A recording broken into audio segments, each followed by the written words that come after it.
I'm Megan from Kitten Connoisseur, and today I'm going to discuss caring for incontinent cats, specifically for little Miss Rachel here and her foster sister Sasha. For those who don't know, Sasha and Rachel both came through the Williamson County Regional Animal Shelter as strays, and Sasha came in as a stray with a diaper on, and she has Mank syndrome, which means the genetics that cause her to have no tail also cause her urinary and fecal incontinence, and so that's why she's incontinent. Rachel came to the shelter in a big Rubbermaid tub with 17 other kittens, and unfortunately she was the only one who had some mobility impairment. She can walk, but her legs walk kind of funny in the back, and sometimes when she's tired she will drag her legs. But her incontinence is due to a malformation or previous injury to one of her vertebrae, the T11 vertebrae.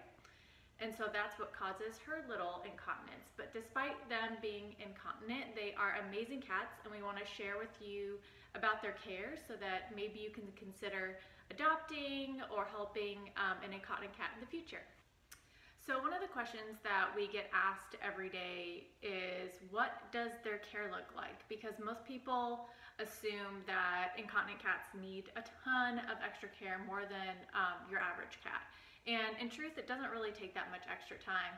In a typical day, we will get up, express their bladders, change their diapers, do a quick butt bath if they need it, re-diaper them, and then they go about their way, and then we change it again. So if that's like, let's say 7 o'clock in the morning, we will go through that whole process again around 4 or 5, and then do it a third time around between 10 and 12, depending on when we go to bed. And each time we do that, it generally takes under 10 minutes to do both cats.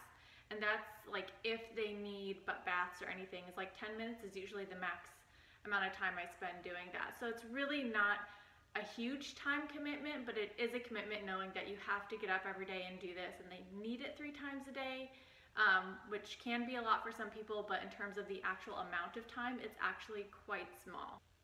Another question we often get asked is, how do you express a bladder, and questions about what exactly it means to be urinary and fecal incontinent. So Rachel here is both urinary and fecal incontinent, and same with Sasha, but her and Sasha have very different fecal patterns. Rachel has intermittent diarrhea or loose stool, so if we keep her undiapered, she will sometimes leak urine as well as like defecate on the floor, but she doesn't realize that she's doing it, and so we call it the walk-in poops, because she'll leave little tiny marks everywhere.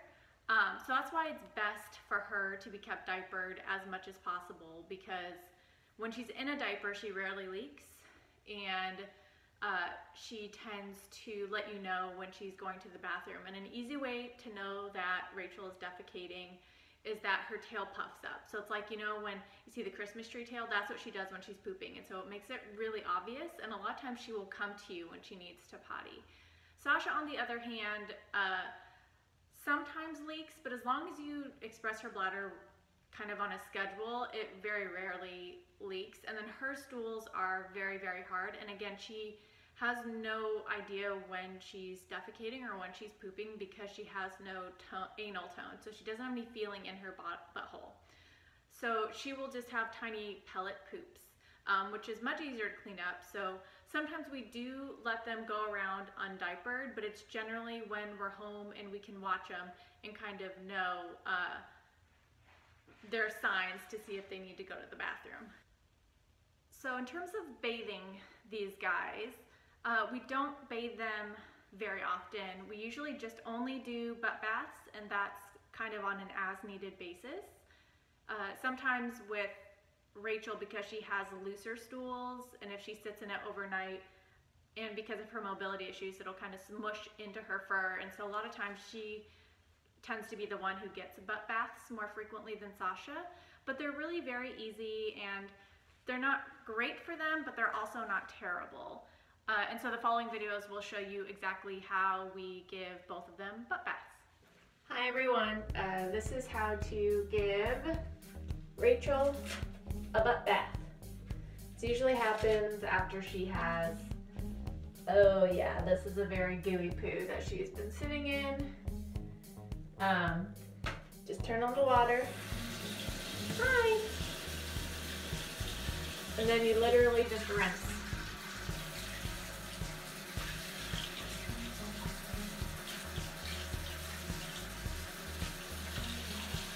Just get a little shampoo. Oh, that didn't really, that was not effective. I know.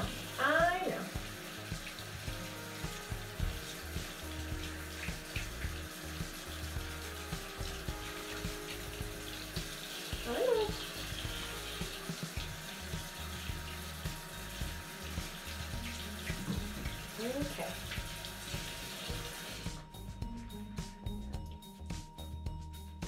Usually we have it. Oh god, now she's pooping on my hand. Gross. Okay, finish your poop. Thank you for that. This is the reality of watching a cat butt sometimes, is that sometimes they poop on you.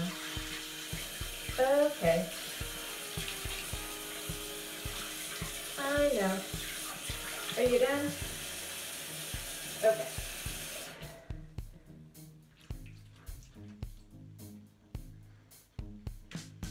And then you're done. Look at that. You're done. Mwah. Sasha bath time. She is harder than her sister if she hates baths. I know. I know.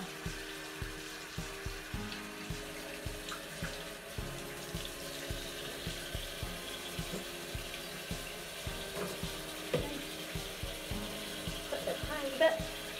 Scrub that butt. And then we just rinse it.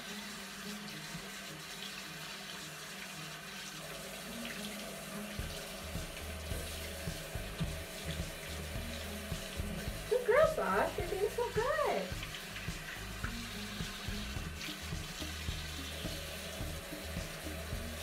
Good girl, Sashima.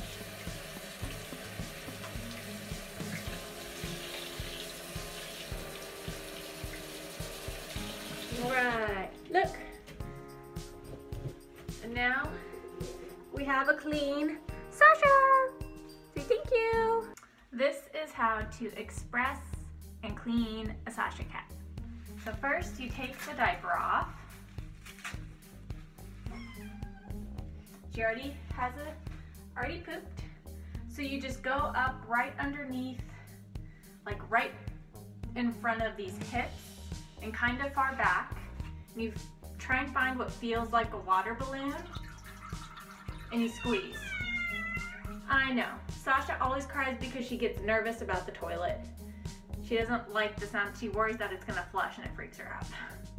So basically just find that water balloon feeling thing, which is the bladder, and you squeeze until it is empty. Once it's done for her, I will check to see if it looks like she needs to defecate. And if she does, I'll just sort of palpate her abdomen to kind of feel for the bowels and colon and see if there's any fecal matter.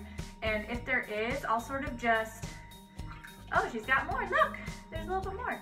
I'll just sort of squeeze that sort of bowel area until she's able to pass her stool, since she has really, really hard stools. So that's how to express a Sasha. And then when you're done, you just kind of wipe their bottoms dry. And that's it. That's all it takes to express her bladder. Usually that takes less time because I'm not actually explaining it. It's usually under a minute. Here is how to express Little Miss Rachel. So same thing with Sash. You take the diaper off. She doesn't have any poop in there. You find right behind or right in front of the hips, you kind of feel for that water balloon, and then you start squeezing until you feel that it is empty. Sometimes it moves a little while you're doing it, and you have to find it again.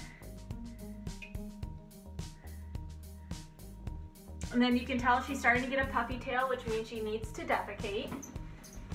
So if she doesn't start naturally doing it on her own, you just kind of wipe her bottom to stimulate her pooping, just like you would a bottle baby kitten. So, since this is gonna take a minute, sometimes with Rachel, stimulating her to poop can take a minute. And so we just wipe. Hi. Hi.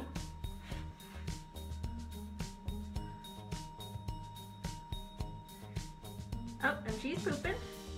So that's good. She's got some out. Usually I would not do this sitting down. I just stand up and hold her and do this. But since we're videotaping it. Okay, are you done? Was that it? You make sure you just wipe. And then put it in the potty, flush the toilet, wash your hands, and you're done.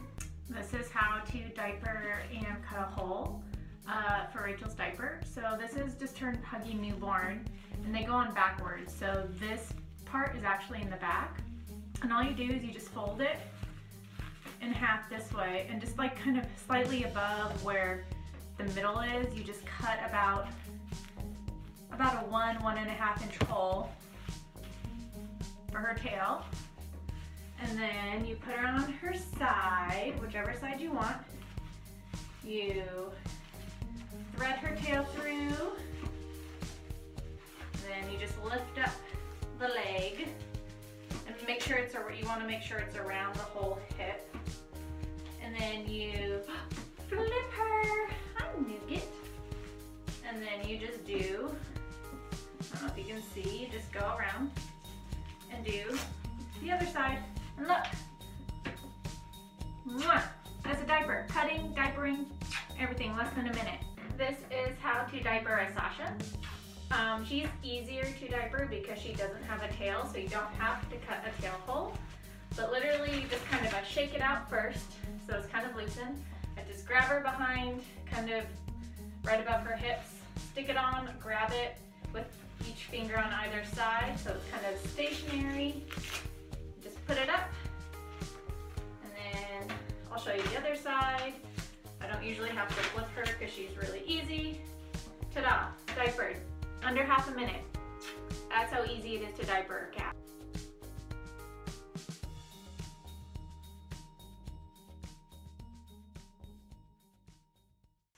When people hear special needs cats, they assume that they need really expensive medical care, when in reality, Sasha and Rachel's medical care has been taken care of by the shelter.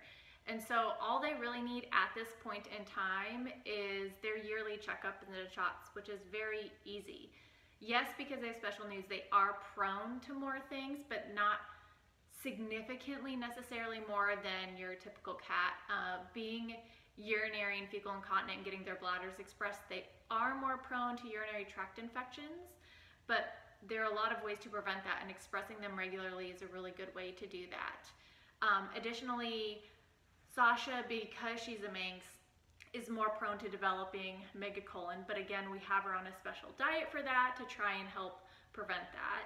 Rachel, with her mobility issues, there is potential for those issues to get worse and her to lose mobility in her back legs, but again, it's not a huge change of life for her because she's not really reliant massively on those back legs and can get around just fine when she drags her back leg. So in reality, you might spend a little bit extra of that care down the road, but I don't think it's going to be so much significantly more than your average cat. The biggest thing you really need to do is do your homework on your vet and ensure that your vet is comfortable caring for and familiar with incontinent cats, because there are a lot of vets who are not, and sometimes those vets recommend euthanasia if they develop an issue such as megacolon, but really making sure that you have checked out your veterinarian and knowing that they know their stuff about incontinent cats is a really big thing.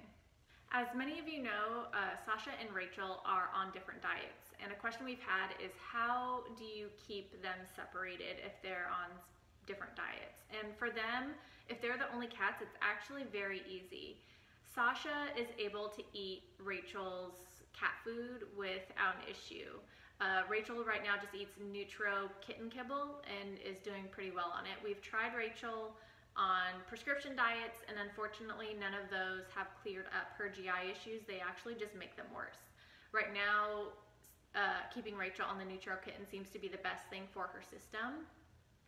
And Sasha eats Pro Plan, gastroenteric, EN, kibble, and canned food. Right now, she prefers the kibble. Very rarely will she eat the canned food, but she will eat it on occasion. I know for many people with incontinent cats, canned food is a must because they need to drink lots of water to keep their urinary system healthy. Unfortunately, Sasha can only have one kind of canned food that we found right now that doesn't cause her diarrhea, and that's the Pro Plan EN. And unfortunately, she really doesn't like that, and so it's hard to get her to eat it. Sometimes we kind of have to withhold all kibble to convince her to eat it. Rachel, anytime we've introduced any brand of canned food, it causes extreme diarrhea, explosive. So we keep her on the kibble. Both of them, thankfully, are great water drinkers. They love to drink their water, so they, thankfully, have had pretty healthy urinary systems for a while now. In terms of keeping them physically separated, Rachel is not able to jump up on hard surfaces. So that makes it super easy. You can have just an elevated table, like a side table or a counter or anything that Sasha can get on and Rachel cannot, because Sasha can sneak Rachel's food and not have any issues, but Rachel cannot sneak Sasha's food without GI issues. So it's really not that complicated. They also have microchip feeders that you can get that the cat goes under and it kind of scans their microchip and it opens up their food. But again, that's not necessary with them. It's just keeping Sasha's food elevated and Rachel's food on the ground where she can reach it. A really important question when considering adopting incontinent cats is who will care for your cats if you're out of town or sick or whatever. And that's something really definitely to consider. But I think a lot of times if you have family members in town, you can check your local pet sitters, even checking with veterinary clinics, because a lot of times vet techs do pet sitting on the side, and it'd probably be best for these girls if you had an in-home pet sitter, so somebody who stayed in your home, or that they were able to go to somebody else's home. Going to a veterinary clinic or boarding facility may not be the best because they tend to go much longer between visits. So having somebody who can physically be in your home or go to somebody's home that you know and trust is a really, really great option. And again, you know, once you learn how to care for them, it's really, really easy for you to teach other people. And people who care about your cats are going to learn because they want you to be able to have fun and they care about your cats. So this has been Incontinent Cat, Sasha and Rachel 101. We really appreciate everyone who is considering caring for or adopting a special needs or incontinent kitty. We really want to thank the Williamson County Regional Animal Shelter for giving these girls a chance at life, and Firehouse Animal Health Center and South Austin Cat Hospital for helping give them some extra medical care too and being partners with our shelter. And we want to thank everybody who helps support special needs animals and thinks these guys are just as worthy as love and affection as homes as any other normal cat. And I hope you consider adopting these little goobers, and if so, feel free to just email us at kittenconnoisseur, connoisseur with a K, @gmail.com. Thanks so much. Bye everyone.